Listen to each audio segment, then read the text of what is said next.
সুপ্রিয় দর্শক, এটা হচ্ছে ডাইনিং চেয়ারের একটি সেট। তো এটা হচ্ছে পলগুলো ভেসে রয়েছে, কিন্তু এটার আগে ভাগে পল মেলানো হয়নি।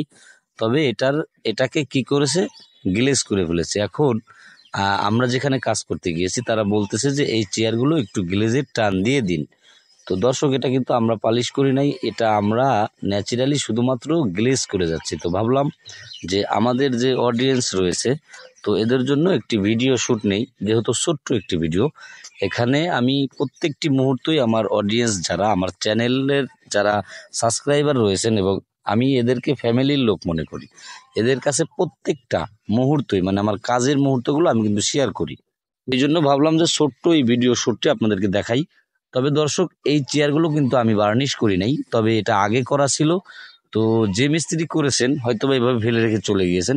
পরবর্তীতে যখন আমরা সোফাগুলো বার্নিশ করতে যাই, সেই ক্ষেত্রে আমাদেরকে বলে যে এটার আপনারা একটু গ্লেজ করে দিন।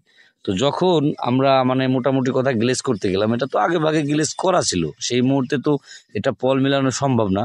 তো আমরা কি করলাম, এটাকে ন্যাচারালি গ্লেজ করলাম। তো বিশেষ করে যারা আমাদের অডিয়েন্স রয়েছেন, তারা অনেকেই বলেন যে ভাই, পল থাকলে কি হয়, এই যে নিজের চোখে দেখেন যে যদি আপনার কাঠে পল থেকে থাকে, সেভাবে যদি আপনি পালিশ করেন তাহলে জিনিসটা দেখতে কেমন হয়। আপনার নিজের চোখেই আপনাদেরকে আমি দেখাচ্ছি, এটা কিন্তু আমি কাজ করি নাই, এটা আমি সম্পূর্ণ গ্লেজটা করে দিচ্ছি। তো ভাবলাম যারা আমাদেরকে উল্টাপাল্টা কমেন্ট করেন তাদের জন্য এই শ্যুটটা নিয়ে রাখাটা আমার জরুরি।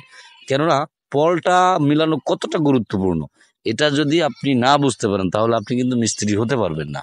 তো পল মিলানো সম্পর্কে অলরেডি আমাদের চ্যানেলে ভিডিও রয়েছে। তো তা সত্ত্বেও আমি মানে আই বাটনে একটি লিঙ্ক দিয়ে রাখবো কিভাবে কাঠের পল মেলাতে হয়, তো চাইলে সেখান থেকে আপনি দেখে নেবেন।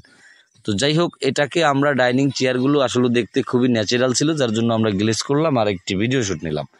তো মোট কথা হচ্ছে, এই মালটি 6 মাস আগে পালিশ করে রেখে দিয়েছিল, কিন্তু এটার পল মিলানো হয় নাই, ওইভাবে তারা গ্লেজ করে গিয়েছিল।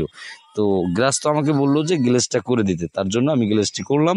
তো ভাবলাম যে আমার অডিয়েন্স যারা, তাদের জন্য ভিডিও শ্যুটটি আমি নেই।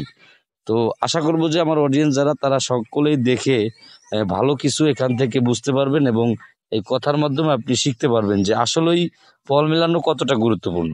তো এটাই ছিল ছোট্ট একটি ভিডিও, দেখে যদি ভালো লাগে তাহলে অবশ্যই একটি লাইক করবেন। যারা আমাদের চ্যানেলে নতুন, চ্যানেলটি সাবস্ক্রাইব করবেন। ভালো থাকবেন, ধন্যবাদ।